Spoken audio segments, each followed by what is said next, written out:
Next up, we have Dream featuring Hiroto and Luna by Cloudfield / Cloudier / Mididuck. Featured in Geometry Dash is my understanding. Once again, everybody, this is a Basterd's LFA, a layman-friendly analysis. I'm a professionally trained musician, a composer, and my objective here is to explain things in a way so that you don't have to be one to understand what is happening here musically. So, if you like the sound of that, make sure you're following the channel, subscribe to the channel, whatever term you want to use, like the video, share the video, leave a comment, turn on notifications, become a member. Once again, everybody, what happens if we hit 10,000 before Christmas?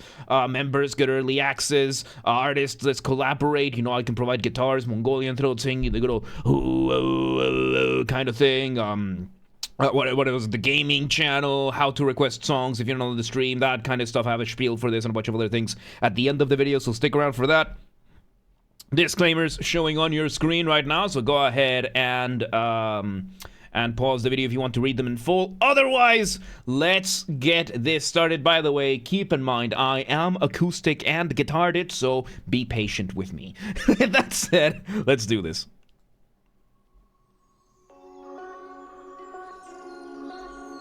So, organizer, welcome today. How you doing? Okay, it's very subtle. But we have two main layers over here. One, we have this beautiful ambience sound of, you know, the birds chirping and everything. And then we have, a little bit further back, we have our first synth giving us our initial motif. What I believe is our initial motif. Motif, of course, being the smallest version of a musical idea. Seed essence from which everything else comes from. Very beautiful melody. Let's see where this goes. Oh, we're here? Oh, okay.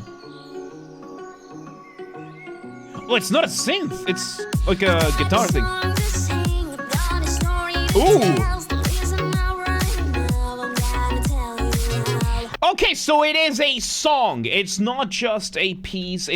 Turns out the motif there could be the motif we're doing because the singer is singing that same melody. So we are now dealing with a song. So the difference between a song and an instrumental or a piece or a track is that songs have vocals, they have lyrics, and these vocals and lyrics are the driving force behind the majority of the music, or the substantial driving force of the music. So yeah, whereas instrumental music is gonna be more it's going to be a little bit more defined by the individual melodies, the motifs, that kind of stuff. Songs are a lot more forgiving in their form and structure and whatnot. So what we had, of course, we had an intro just now with the it sounded like maybe a ukulele, maybe a guitar, like a muted guitar, something like that. Very lovely, like a plucked instrument with that. And now we have gone into our verse number one.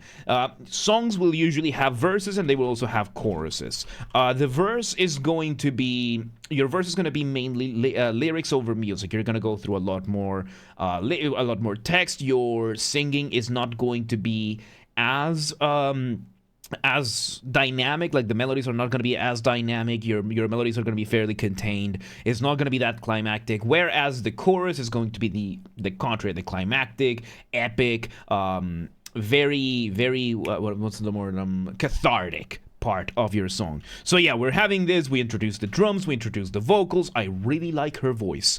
Let's see where this goes.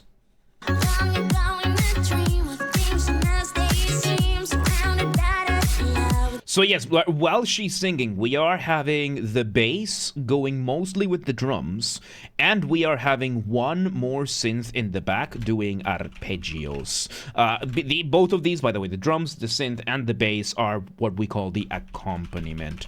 So accompaniment is, as I said, whatever does not have the spotlight, is the background of everything, and arpeggios is when you play a chord one note at a time. So for example, here we have the chord C major, and here it is arpeggiated. So yeah, it turns your chords into melodies of their own. This is very beautiful. Let's see where it goes. Nice, Ballad, nice. Alright, so we switch gears and now we have gone to what I believe is our first pre-chorus. So this is not as climactic. You can hear that the melody is not as climactic. We remove the drums. We are kind of in a transition over here and we are going to be leading up towards the first chorus. So I think after this we're going to have our first chorus. Let's see where this goes. Variation of the melody. And we're speeding up. And oh, very lovely. Ooh. We've heard this once or twice before, where chorus number 1 is replaced by a beat drop. We drop the beat instead of singing a chorus, which is just as climactic. It is just as much of a resolution. It's much of a high point. So this is pretty nice. And we're having a good chunk of the accompaniment. So the accompaniment is basically just giving the stage to the accompaniment that we were hearing throughout the verse. But because we had that pre-chorus in between, it hits that much harder. Let's see where this goes. And we're just engaging at a little bit more silence here. We're cutting short some of the notes to give them that very lovely... Oh! We bring the... Oh, that was really cool. So we had a brief moment of taking down the entire... Just bringing down the intensity. Bringing a variation of the melody in a music box, kalimba kind of thing. And a chime. Let's just call it a chime, right? And then we bring it right back up. This is really good. This is really good way of keeping that pace and interrupting your pace to give it even more. Because what we're doing over here, by the way, is called rhythmic displacement. What that little chime did over there is rhythmic displacement, as the name suggests. You are displacing where something happens in the rhythm. What was the purpose of that little kalimba music box chime? To push back the next beat, the next big beat that was happening. Let's see where it goes. And we're adding a couple of extra elements there, a bit of extra fluff. Nice. Oh, very lovely. And so we bring a similar melody to what we had at the very beginning during the intro. This I'm going to call a break. This is going to be our musical break, an instrumental break number 1. I see where the confusion came from. I don't know this artist. There you go. So, we're having this happen, and this is beautiful. Like, I really like the vibes we're getting from this. Let's just see where it goes. We bring back the music box, doing a variation of the melody that we had before. We have the snapping now as a percussion, which is very good. Let's see where it goes. Alright, we're slowly building up. So now we have what we had before. This sounds like the verse, the music, the background, the accompaniment we had during the verse. But we're having the singer doing Oz in the background kind of thing. I think this is still part of the break. I don't think this is part of the verse, but this is very, very lovely. Old Man, which happened to rename to Cloudier, and this original Cloudfield renamed Cloudier. I guess it's Mididuck. Yes, there's quite a bit. And yes, Monster, we'll open the live queue soon. So let's see where this goes. Oh, this is... Because it's building kind of to how we had the first drop. No, it was a break, and now we're in verse number 2. There we go.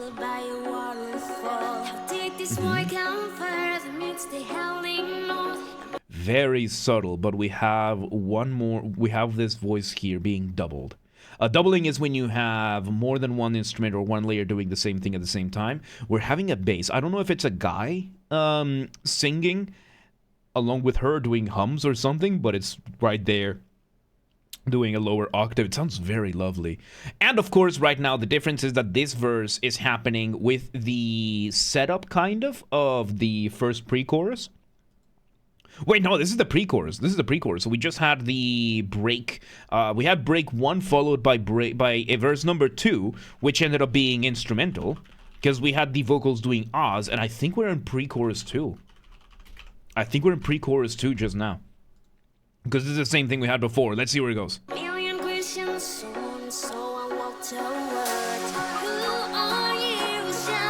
Here we go. Now we're bringing the pre-chorus proper.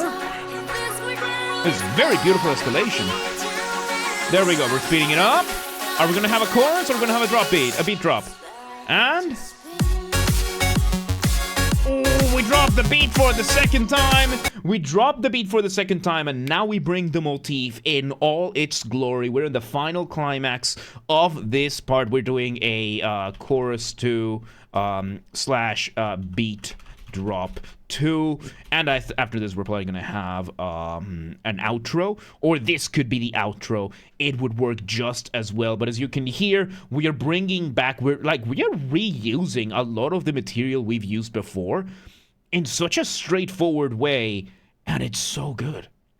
This is really good. Like, I'm really enjoying this. This is very lovely. Like, the timbre of everything, the sound design of everything, the tone and timbre of the vocalists, I really like it. So, yeah, let's see where it goes. Baz, welcome today, how you doing? And Sammy, welcome back. Let's see where it goes. So we have the motif there, and we're having some adornments on the sides. And the bass is a little bit more dynamic this time around. Off the ramp, and same thing as we did before. Oh. We bring an ostinato doing these very quick arpeggios. Absolutely beautiful. So an ostinato is when you do something that repeats over and over and over again. And oh my god, do you do the jam and stretch duplicates? Yeah, we've done that before. Yeah. So yes, we have an ostinato on top of the of the beat drop as it is happening. This is just lovely. This is just very sweet. Very sweet, very comfortable music. It's very comfortable. This is very comforting too. This is absolutely lovely. Let's see where it goes.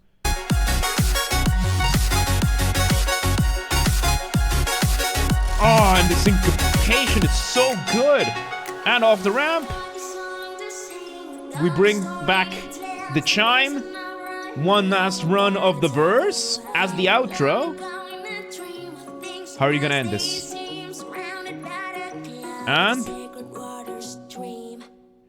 And we ended with just the chime, music box, kalimba, and the singing with that absolutely lovely voice. And I love that he just put as a thing, I am now Mididuck, and I respect that you're using what's it called, notepad to make the announcement. That's how you do it, brother. That's how you do it. So yeah, no, we had that very lovely outro over here, and once we have a process for it, don't worry, we'll explain how that works.